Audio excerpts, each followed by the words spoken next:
Salut à tous, j'espère que vous allez bien.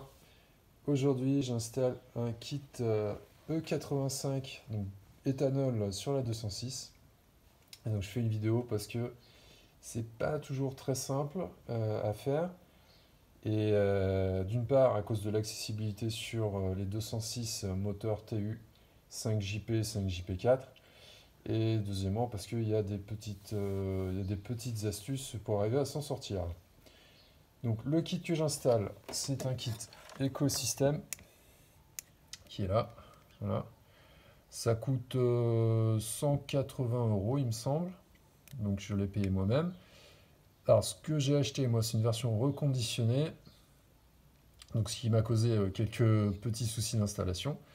Mais maintenant j'ai compris comment ça marche. Donc je vais vous montrer tout ça. Alors le boîtier, comment ça fonctionne? En fait, ça vient repiquer le signal des connecteurs d'injecteurs.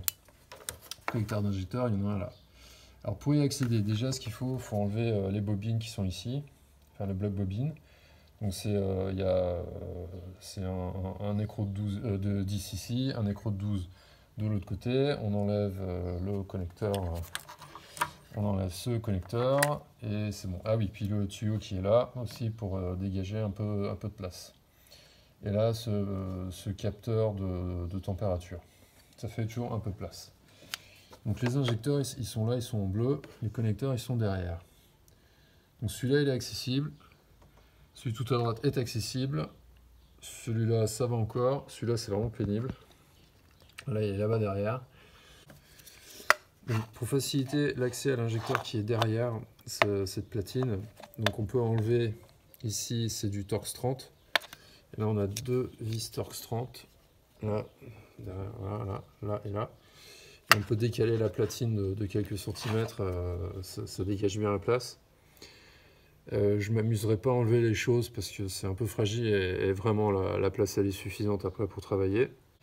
Alors la première étape qu'il faut faire, c'est mesurer, enfin il faut trouver la bonne polarité sur les connecteurs. Donc on en débranche. Alors il faut donc tous les débrancher, il faut débrancher tous les connecteurs. Moi j'avais fait l'erreur, c'était d'en débrancher qu'un, celui-là le plus accessible. Sauf que la mesure de tension aux bornes, c'est n'importe quoi. Enfin, je trouvais 12 volts sur les deux bornes, le truc impossible. Il faut tous les débrancher, sinon on a ces problèmes, parce que la manière dont c'est câblé, c'est un peu particulier. Ensuite, mettre le contact. Juste mettre le contact, c'est pas la peine de démarrer la voiture. De toute façon, elle ne démarrera pas, il n'y a pas les bobines. Et venir avec un multimètre, mesurer les tensions aux bornes. Alors, désolé, je peux pas tenir la caméra, mesurer tout, filmer en même temps. Mais en gros, on vient mesurer la tension là, aux bornes du connecteur. On est censé trouver 12 volts. Moi, je trouve pas 12 volts. Je trouve, dans un sens, je trouve plus 8 volts. Dans l'autre sens, je trouve moins 8 volts. Ce qui permet de dire que la borne plus, donc le fil rouge, on va dire, appelons le rouge, il est de ce côté-là. Il est côté boîte de vitesse. Tandis que côté distribution, donc à gauche, c'est le négatif. Voilà, et ce sera pareil sur les 4. Et pourquoi il faut faire ça? Parce qu'il faut câbler. Voilà, il faut câbler ça correctement. Donc moi, la petite particularité, c'est que c'était un reconditionné, donc il était déjà pré-câblé. Normalement, d'origine, quand vous l'achetez, c'est pas câblé, c'est à vous de le faire. Alors c'est facile, hein, c'est juste une fiche. Ça, c'est pas. Ce connecteur-là, il n'est pas câblé, il suffit juste de mettre la fiche du bon côté. Donc moi, j'ai une étape en plus à faire, il faut que je décâble et que je recâble dans l'autre sens. Il faut faire sur les 4. Vous noterez une chose, c'est les connecteurs, ils ont cette espèce de pont rouge, parce que ça prend le signal d'origine, ça l'envoie au boîtier éthanol, et ensuite ça donne un signal corrigé de durée, de volume au niveau des injecteurs, enfin de durée d'ouverture des injecteurs, ici. Donc ils ont tous ça, sauf lui, là, il est un peu différent.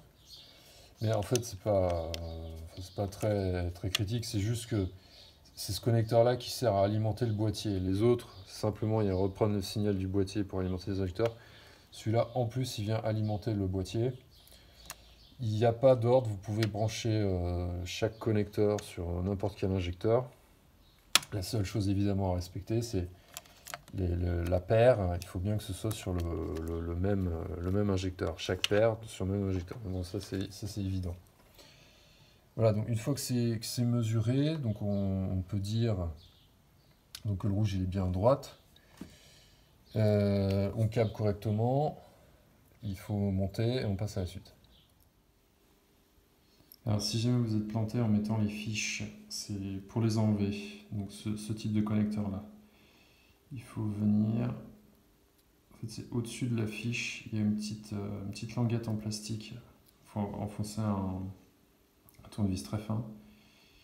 Il faut lever la languette et tirer légèrement sur le fil. Quand c'est bon, ça sort. Il ne faut pas forcer dessus, sinon vous allez arracher le fil cuivré.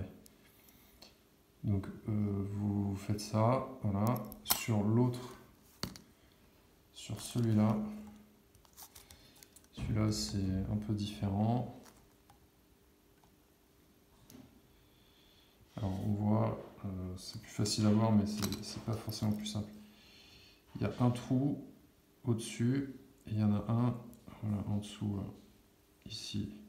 Donc il faut enfoncer le tournevis en haut et en bas. Il y a un clip de chaque côté.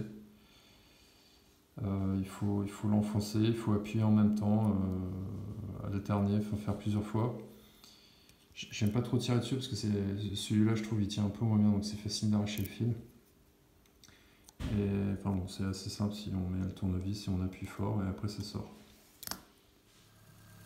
Voilà, le boîtier est installé, on voit les diodes qui clignotent. Alors il faut savoir que les diodes, quand le contact est allumé, elles ne s'allument pas. Il faut vraiment que le moteur tourne pour qu'elles fonctionnent. Ici, la masse, je l'ai temporairement posée sur la batterie, mais ce sera fixé correctement plus tard. Il faut savoir que ce kit, donc, il a un capteur de température et que son mode cold start en fait, enrichit énormément. Donc on conseille de mettre le capteur de température sur le boîtier d'eau, proche de la sonde de température d'eau, pour que le cold start et l'enrichissement s'arrêtent le plus vite possible. Et ensuite, il faut enlever ça, le résonateur, faire passer le boîtier dessous, faire monter le câble ici, et le boîtier il se loge là, il rentre parfaitement derrière la batterie. Et comme ça, tout est bien calé. Alors ce qui est préconisé maintenant, c'est de rouler avec un mélange 50% samplon, 50% E85, de manière à ce que le calculateur s'adapte progressivement aux nouvelles consignes là, qui sont envoyées aux injecteurs.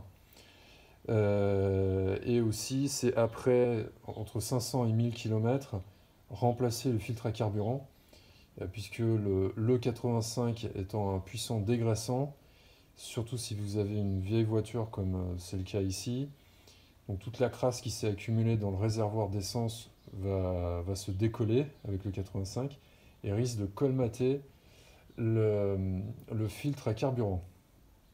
Donc on verra ça dans une prochaine vidéo. En attendant, j'espère que cette vidéo vous a plu. Si c'est le cas, n'hésitez pas à me faire part de vos commentaires, comment c'est pour vous l'installation. Mettre un pouce bleu, ça sert aussi à promouvoir la vidéo et évidemment à vous abonner. En attendant, je vous souhaite très bonne journée et à très bientôt sur la chaîne.